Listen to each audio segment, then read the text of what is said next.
Sharda KBN कलाशाला के प्राध्यापिका हूँ। आज मैं जो विषय है पत्र लेखन के बारे में वर्णन करना चाहती हूँ। पत्र लेखन को अंग्रेजी में लेटर राइटिंग कहते हैं। अभिव्यक्ति का माध्यम होते हुए भी भाषा ही सफल एवं सशक्त माध्यम है भावों की अभिव्यक्ति के लिए।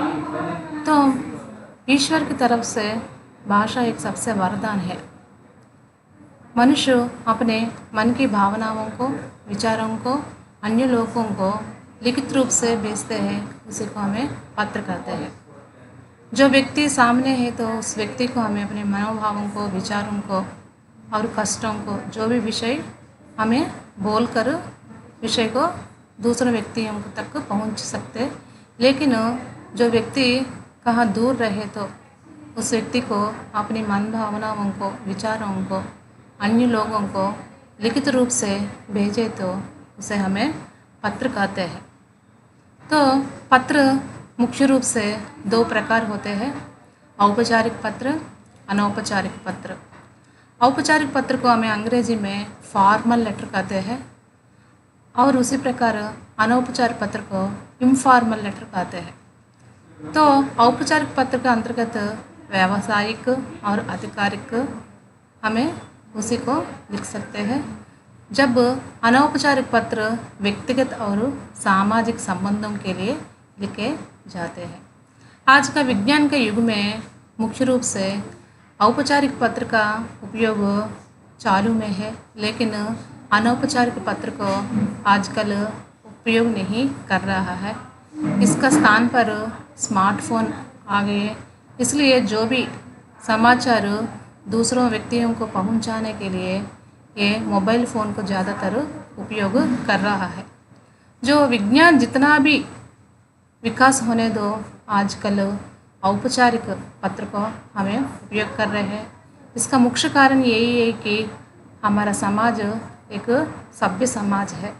इसी के द्वारा औपचारिक पत्र को हमें व्यावसायिक रूप से अधिकारियों को हमें इस पत्र के लिए उपयोग कर सकते हैं। तो औपचारिक पत्र किसी ऐसे व्यक्ति या संस्था को लिखे जाते हैं जिनसे आपका सीधा या व्यक्तिगत संबंध कोई भी नहीं रहता है।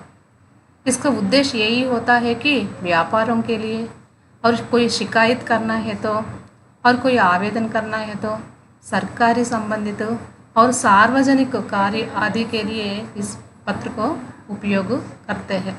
भाषा का शैली औपचारिक पत्र के अंतर्गत हमें मुख्य रूप से व्यावसायिक और सम्मानजनक भाषा का प्रयोग किया जाता है।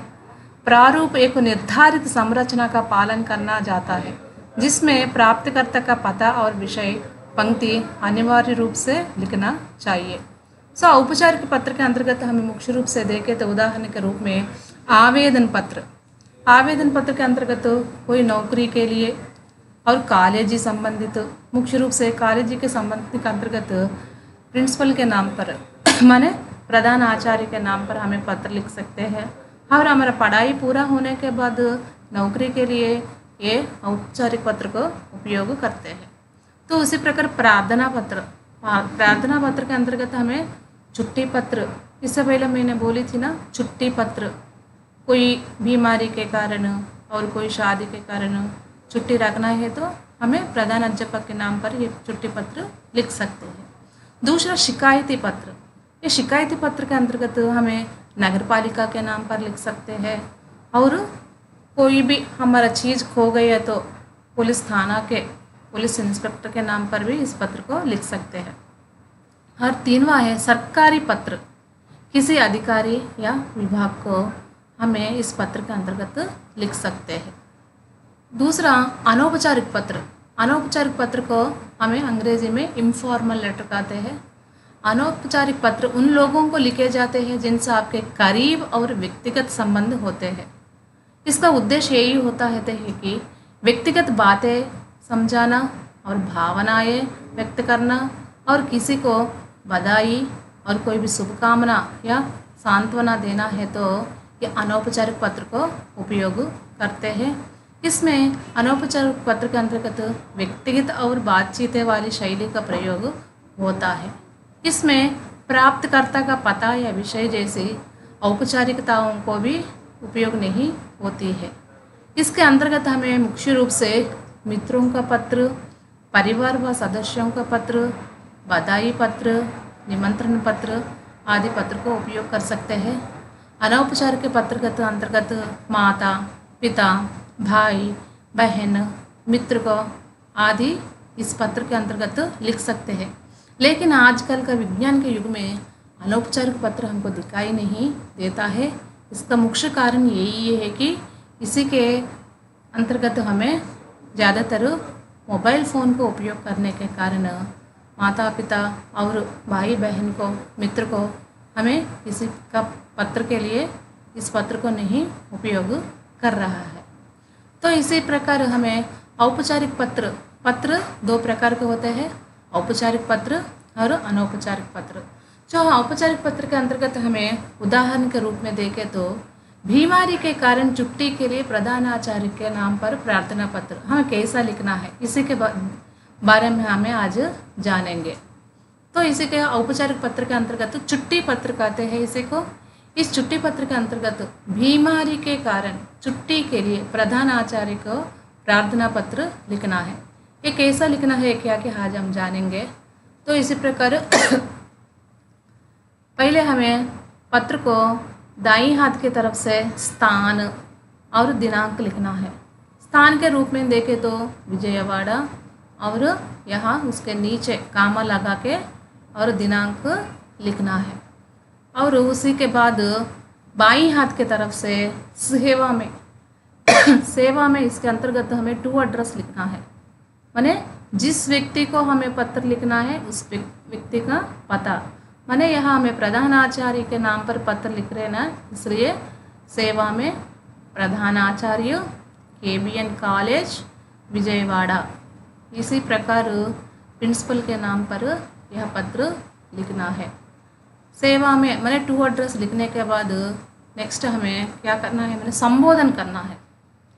संबोधन करना है, ये संबोधन मान्यवर महोदय, माने हमें प्रधानाचार्य जी को हमें गौरव देना है, इसलिए संबोधन भी गौरव रूप से रहना है। ऐसा देखे तो मान्यवर महोदय, बाद में कामा लगाना है। और यही कलेवर कहते हैं।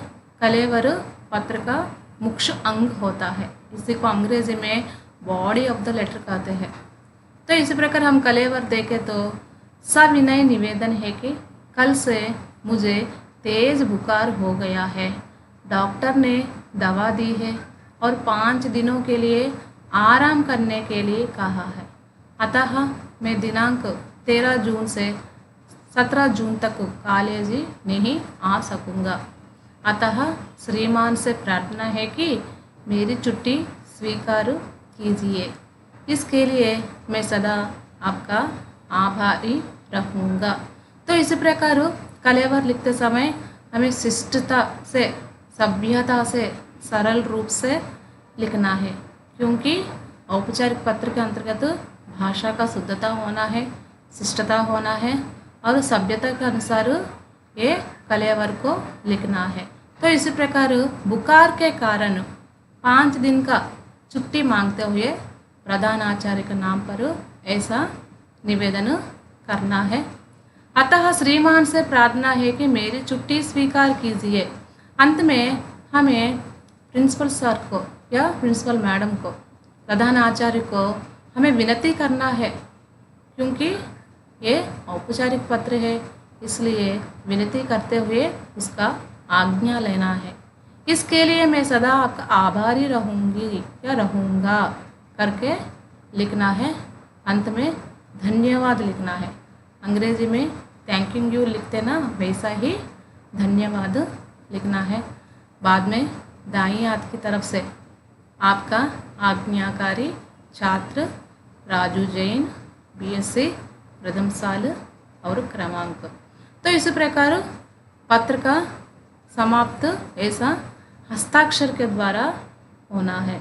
तो इसी प्रकार औपचारिक पत्र के अंतर्गत आज हम बीमारी के कारण छुट्टी के लिए प्रधानाचार्य के नाम पर पत्र सीख लिया है। कल हम दूसरा पत्र के बारे में देखेंगे।